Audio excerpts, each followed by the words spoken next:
अब सवाल यह है कि आज की जो शुरुआत है, मैंने कहा मिडिल क्लास पर बातचीत होगी, बाकी आप लोग जोड़ते रहिएगा। जो बातचीत के सिलसिले में सबसे पहले हम आम आदमी पार्टी ने जो अपनी बात कही, मैं बीजेपी के पास आता हूं।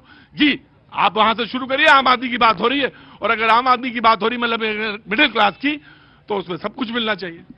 देखिए, आपने ओपनिंग में बड़ा अच्छा कहा कि अरविंद केजरीवाल जी ने ये कहा कि मरते वक्त और जीते वक्त दोनों टाइम पे टैक्स मिडिल क्लास को देना। बात तो सही उन्होंने कहा कि जीते टाइम उन्होंने टैक्स लिया कि जल में लिया, बिजली में लिया, अंधाधुंध टैक्स लिया। पहले 6 बिल आया करते थे, उसके बाद 13 बिल आने लगे साल में, 28 दिन पर एक बिल, यानी कि फिक्स चार्ज दबा दबा के लिया उन्होंने। और मरने के बाद शव यात्रा पे भी टैक्स ले लिया। दिल्ली में कोई घाट नहीं जो अरविंद केजरीवाल जी ने फ्री किया हो, यानी कफन भी टैक्स से लेते हैं। ये बात रह गई।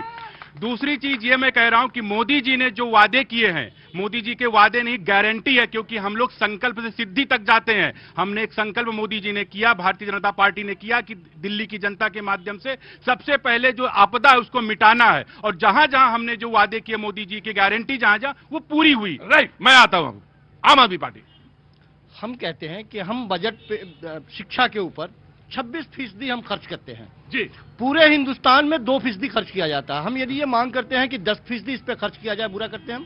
बुरा करते हैं। बातें तो इतनी बढ़िया है। हम यदि कहते हैं कि स्वास्थ्य पे आप 10% खर्च करें, अच्छी बात है। बुरा कर रहे हैं क्या? नहीं। मिडिल क्लास के लोगों को कहते हैं कि 7 लाख से बढ़ा के 10 लाख रुपए तक यदि उनको छूट देने की दिया तो हम गलत कर रहे हैं क्या? बिल्कुल नहीं कर रहे। आप ये बात सही नहीं है क्या कि मरते वक्त भी और जीते वक्त भी दूध पे आपने टैक्स लगा दिया, आपने कफन पे लगा दिया, बच्चों को किताबों पे आपने जीएसटी लगा दिया, ये कहते हैं कि इसको खत्म कर दीजिए, गलत कह रहे हैं क्या? बिल्कुल नहीं। ये काम आप देखिए, ये बात कर रहे हैं, इनसे ये पूछिए कि अगर आपने इतने ज्यादा स्कूलों पे किया तो 30,000 पर ईयर बच्चों का ड्रॉप आउट, उनका परसेंटेज ऑफ पास 62% क्यों हुआ?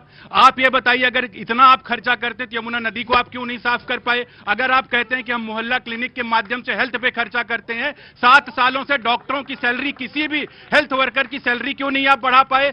पिछले 2 साल से आप उनको सैलरी क्यों नहीं दे पाए? आप जितने भी मोहल्ला क्लिनिक देख लीजिए, उनमें दवाइयां क्यों नहीं अवेलेबल हुई? 65 लाख फर्जी टेस्ट आपको क्यों कराना पड़ा? आप इतने ज्यादा आप जाते 3,000 करोड़ का घोटाला करके बैठते हैं, शराब नीति बना के 2,000 करोड़ रुपए। मैं सोच रहा था बड़ी देर हो गई, शराब नहीं आई, बात आ ही गई। दिल्ली के चुनाव हो, शराब पर बात ना हो तो हो ही नहीं सकता। पंजाबियों पर भी बात होगी, पंजाब पर भी बात होगी, पंजाबियों पर भी बात होगी, तमाम सारे मुद्दों पे बात आएगी। सबसे पहले जी जनाब अली, मैं कांग्रेस के पास होके आता हूं। जी कांग्रेस। सर, दोनों पार्टियों ने अपने पक्ष रखे हैं। हाँ। मैं आम आदमी पार्टी से भी सवाल खड़े करता हूं। सवाल ये खड़े करता हूं, जिस दिल्ली विश्वविद्यालय में अभी मैं पढ़ रहा हूं, हाँ। 12 कॉलेज दिल्ली सरकार के अंडर में आते हैं। उन 12 कॉलेजों की अगर स्थिति की बात करें या एजुकेशन मॉडल की बात करते हैं, उन कॉलेज के अंदर वाटर कूलर जो बेसिक नीड है पानी की, वो तक ये लोग पूरा नहीं कर पा रहे। साथ ही साथ में अभी पढ़ाई कर रहे हैं? मैं फाइनल ईयर में सर लॉ फैकल्टी में और डूसू का प्रेसिडेंट हूं एट प्रेजेंट। बहुत साथ ही साथ सर हाँ। भारतीय जनता पार्टी की अगर मैं बात करूं, ये पहले एमसीडी में आने की बात करते थे कि 15 साल भारतीय जनता पार्टी के पास एमसीडी का शासन रहा, दिल्ली को साफ करने की बात की जाती थी क्योंकि एमसीडी का काम साफ सफाई का है। हमें कूड़े के पहाड़ दे दिए गए। अब मैं देहात से आता हूं, मैं दिल्ली देहात नरेला से बिलोंग करता हूं। हमारे देहात में पहाड़ है सबसे ज्यादा। किसकी सफाई की जिम्मेदारी थी? सफाई की जिम्मेदारी थी भारतीय जनता पार्टी की, जो उन्होंने पूरा नहीं किया। और उस वादे के दम पे आम आदमी पार्टी एमसीडी के अंदर जीत कर आती है और ये कहती है हम कूड़े के पहाड़ को साफ करेंगे। मैं कह रहा हूं कूड़े के पहाड़ को साफ करना छोड़ो, एक नया कूड़े का पहाड़ सन्नौट के अंदर बनना शुरू कर दिया, वो आम आदमी पार्टी की सरकार। अच्छा, मैं ये आपसे जानना था, कांग्रेस के हैं आप, आपका मुकाबला दिल्ली में किससे है? मुकाबला सर दिल्ली की जनता का, दिल्ली विरोधी जो पार्टियां हैं, चाहे वो आम आदमी पार्टी हो। मैं सीधे ये जानना चाह रहा हूं, आप लड़ाई आप किससे लड़ रहे हैं? सीधे सीधे ये मुझे बताइए, इधर उधर की बात। रुको, अरे रुको, मुझे ये बताइए आपकी लड़ाई सीधी किससे है? सर, मैं पार्टियों में ना बैठ के आपको एक बात कहना चाहूंगा। अरे गुरु, तुम भी सीख के आए हो, भी नया नया ही आए हो। मैं तुमसे सीधा सीधा पूछ रहा हूं खत्री भाई, मुझे ये बताओ कि लड़ाई किससे, इनसे हो रही है? अब तो मैं दिखा के पूछ रहा हूं, इनसे है या इनसे है? सर, लड़ाई है पहले आम आदमी पार्टी से, क्योंकि सत्ता में वो है। हाँ। और जिस सत्ता का चुनाव, आम आदमी पार्टी से बिल्कुल लड़ाई है और आपकी किससे लड़ाई है? पहले तो लोग हंसने लगे सुन के कि लड़ाई है। आप लड़ने भी जा रहे हैं और लड़ भी रहे हैं, कमाल की बात कर रहे हैं। भारतीय जनता पार्टी के कंधे पे बैठ करके ये हमसे लड़ने की कोशिश। कोई बात नहीं जी। कंधे पे बैठा कौन था? इनको पढ़ाया कौन था? जब पहली बार आए थे 28 सीट आई थी इनकी और माँ के बेटे की कसम खाए थे, तब इनको पढ़ाया, इन्होंने ही पढ़ाया था, अपने कंधे पे बहुत लाड और दुलार दिया था।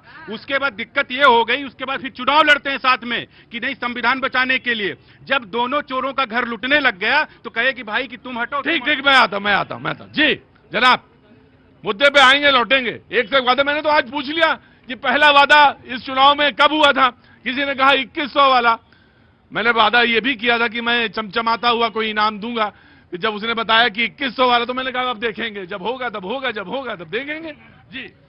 देखिए वो गाना है ना कि वादा तेरा वादा, वादे पे मारा गया बंदा बेचारा सीधा साधा। तो इनके वादे वैसे ही हैं। आम आदमी पार्टी के वादे ऐसे हैं कि आम जनता तो मर रही है और वादे पे वादे घोषणा मंत्री बन गए अरविंद केजरीवाल। जनता भी कहाँ है? वो तो जनता तो उसी वादे पे ही रुकी हुई है, लगातार इनको दिया है और आम आदमी पार्टी को ही लाई। नहीं दिख रहा है इनको। देखिए ये अभी शाम के 6 बज रहे हैं ना, 6 बजे कितना उजाला हो गया अभी मकर संक्रांति के बाद हमारी संस्कृति में माना जाता है कि दिन बढ़ता है रात घटती है। मेरा मानना है 5 फरवरी को रात और घट जाएगी, दिन उगेगा, सूरज निकलेगा और कमल खिलेगा। ये निश्चित रूप से हर आदमी अपने अपने हिसाब से बता रहे हैं। बाबूजी कहाँ से? कानपुर से हैं? अच्छा, बहुत बढ़िया किया, आप आ गए इधर नोएडा की तरफ। बहुत बढ़िया, मौसम तो बदल गया है। बदल गया, गर्मी आ रही है 2 दिन से। भाई साहब इसी में बस इसी में बचना है, सर्दी ठंडे से। हाँ, तो पता नहीं चलता है। बचे हुए हैं। हाँ नहीं, बचिए, पूरा बचिए, क्योंकि इसी में पता नहीं चलता कहाँ से। और आप कहाँ से साहब? मैं दिल्ली से हूँ। दिल्ली से हैं? कहाँ रहते हैं दिल्ली में? पटपड़गंज में। पटपड़गंज में। तो इस बार क्या होना है सर? इस बार बड़ी कांटे की टक्कर आ गई हो रही है। हाँ। लेकिन लोग बदलाव तो चाहते हैं। बदलाव चाहते हैं जी, लोग बदलाव चाहते हैं जी। मैं आया और कांग्रेस वाले, जैसे मैंने कहा कि लोग बदलाव चाहते हैं, कांग्रेस वाले ने कहा बिल्कुल ठीक कहा आपने, बिल्कुल सही कह रहे हैं। कहा ना गुरु, सही कह रहा हूं ना? अरे कहां तुम खड़े हो? समर्थन किधर चल रहा है तुम्हारा आजकल? मैं 3-4 दिन शो नहीं किया मैंने, देखो इधर। तो तुम्हारा समर्थन किस तरफ है? हमारा समर्थन देश को बनाने के लिए आम आदमी पार्टी की तरफ है। क्या बात है बिन्नू भैया, वाह, सही है। और दूसरी चीज हाँ। मैं बताना चाहूंगा, थोड़ा सा इससे हट करके, हाँ। भारतीय जनता पार्टी वो पाखंड है, अभी आपने सुना है, एक धूर्त टाइप का राजू दास अयोध्या में जो अपने आप को महंत कहता है। एक बात सुन लीजिए। मैं सुनूंगा ही नहीं, बिल्कुल नहीं सुनूंगा, नहीं बिल्कुल नहीं सुनूंगा। तुम अपना एजेंडा देखो, मेरी बात सुनो। मैं बिन्नू एक बात बताऊं। शर्म है नहीं आपको? मैं समझ। बिन्नू एक बात सुनो, तुम प्रवक्ता हो, तुम किसी पार्टी के प्रवक्ता हो। हम तुम्हारी, सुनो बिन्नू मेरी बात सुनो पहले। मैं तुम्हारी इज्जत करता हूं और वो अगर किसी महंत हैं कहीं के और हनुमानगढ़ी के हैं, ठीक है, तो मैं एक बात, मेरी बात सुनो। नेताजी को गाली देगा वो पीडीए के मसीहा को गाली देगा, उसकी इतनी हैसियत है, बिल्कुल है, भगवान है, वो पीडीए के भगवान है।